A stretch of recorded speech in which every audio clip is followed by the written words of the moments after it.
ಈ ಬಗ್ಗೆ ಮತ್ತಷ್ಟು ಡೀಟೇಲ್ಸ್ ಅನ್ನ ಪಡ್ಕೊಳ್ಳೋಣ. ನಮ್ಮ ಪ್ರತಿನಿಧಿ ದುರ್ಗೇಶ್ ದೂರವಾಣಿ ಸಂಪರ್ಕದಲ್ಲಿದ್ದಾರೆ. ದುರ್ಗೇಶ್, ಸಹಜವಾಗಿ ಒಂದು ಸಚಿವ ಸಂಪುಟ ಸಭೆ ಒಂದು ಭಾಗದಲ್ಲಿ ನಡೆಯುತ್ತೆ ಅಂದಾಗ ಆ ಭಾಗದಲ್ಲಿ ಹಲವು ನಿರೀಕ್ಷೆಗಳಿರುತ್ತೆ. ಸೊ ಏನಾದರೂ ವಿಶೇಷ ಅನುದಾನಗಳು, ಪ್ಯಾಕೇಜ್ಗಳು, ಕಾಮಗಾರಿಯ ವಿಚಾರಕ್ಕೆ ಸಂಬಂಧಪಟ್ಟಂತೆ ಆಸೆಗಳು ಜಾಸ್ತಿ ಆಗಿರುತ್ತೆ. ಏನ್ ನಿರೀಕ್ಷೆ ಮಾಡಬಹುದು ಆ ಭಾಗದ ಜನ? ಇವತ್ತು ಸಭೆಯ ಹೈಲೈಟ್ಸ್ ಬಗ್ಗೆ ಮಾಹಿತಿ ಕೊಡೋದಾದ್ರೆ.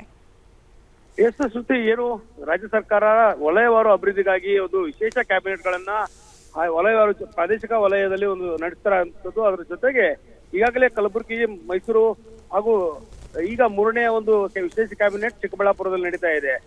ಮೈಸೂರು ವಲಯದಾಗಿದೆ, ಕಲ್ಯಾಣ ಕರ್ನಾಟಕ ವಲಯದಾಗಿದೆ, ಇದೀಗ ಬೆಂಗಳೂರು ವಲಯದ್ದು ಮೂರನೇ ಸಭೆ ನಡೀತಾ ಇರುವಂತದ್ದು. ಇದರ ಜೊತೆಗೆ ಬೆಳಗಾವಿ 4ನೇ ವಲಯದ ಕೂಡ ಸಭೆ ನಡೆಯುವಂತದ್ದು. ಈ ನಿಟ್ಟಿನಲ್ಲಿ ವಲಯವಾರು ಅಭಿವೃದ್ಧಿಗೆ ಯಾವ ರೀತಿಯ ಅಭಿವೃದ್ಧಿಗೆ ಅನುದಾನವನ್ನ ನೀಡಬೇಕನ್ನುವ ನಿಟ್ಟಿನಲ್ಲಿ ಈ ಒಂದು ಸಚಿವ ಸಂಪುಟ ಸಭೆಯಲ್ಲಿ ಮಹತ್ವದ ಚರ್ಚೆ ಆಗುವಂತದ್ದು.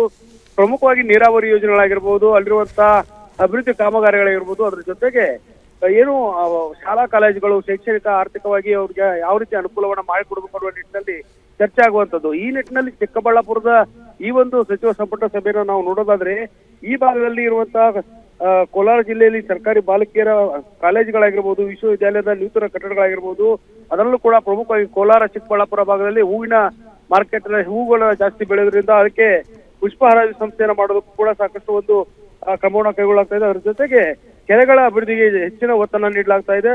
ಅದರ ಜೊತೆಗೆ ಬೆಂಗಳೂರು ಈ ಒಂದು ಚಿಕ್ಕಬಳ್ಳಾಪುರ ನಗರದಲ್ಲಿರುವಂತಹ ಬಾಗೇಪಲ್ಲಿಯನ್ನ ಭಾಗ್ಯನಗರ ಅನ್ನೋ ಹೆಸರನ್ನ ಘೋಷಣೆ ಮಾಡುವಂತ ಸಾಧ್ಯತೆ ಕೂಡ ಇರುವಂತದ್ದು. ಅದರ ಜೊತೆಗೆ ಬೆಂಗಳೂರು ಉತ್ತರ ಜಿಲ್ಲೆಯಾಗಿ ಈ ಒಂದು ಬೆಂಗಳೂರು ಗ್ರಾಮಾಂತರವನ್ನ ಘೋಷಣೆ ಮಾಡಬೇಕು ಅನ್ನುವಂಥದ್ದು ಈ ಒಂದು ಸಚಿವ ಸಂಪುಟ ಸಭೆಯ ಮಹತ್ವದ ನಿರ್ಧಾರ ಆಗಿದೆ.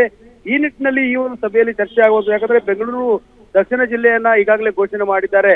ಅಭಿವೃದ್ಧಿ ವಿಚಾರಕ್ಕಾಗಿ ಬೆಂಗಳೂರು ದಕ್ಷಿಣ ಜಿಲ್ಲೆಯನ್ನ ಮಾಡಿದ್ರಿಂದ ಬೆಂಗಳೂರು ಗ್ರಾಮಾಂತರ ಗ್ರಾಮೀಣ ಭಾಗ ಆಗತ್ತೆ ಅನ್ನೋ ನಿಟ್ಟಿನಲ್ಲಿ ಬೆಂಗಳೂರು ಉತ್ತರ ಜಿಲ್ಲೆಯನ್ನಾಗಿ ಘೋಷಣೆ ಮಾಡುವುದು ಈ ಒಂದು ಸಭೆಯಲ್ಲಿ ಚರ್ಚೆ ಆಗುವಂಥದ್ದು. ಅದರ ಜೊತೆಗೆ ಭದ್ರಾವತಿ ನದಿ ವಿಚಾರ ಆಗಿರ್ಬೋದು, ವೇದಾವತಿ ನದಿ ವಿಚಾರ ಆಗಿರ್ಬೋದು, ಅದರ ಜೊತೆಗೆ ಕೆಲವೊಂದಿಷ್ಟು ನಗರಾಭಿವೃದ್ಧಿ ವಿಚಾರಗಳ ಬಗ್ಗೆ ಈ ಒಂದು ಸಭೆಯಲ್ಲಿ ಚರ್ಚೆ ಆಗುವಂಥದ್ದು. ಶ್ರುತಿ.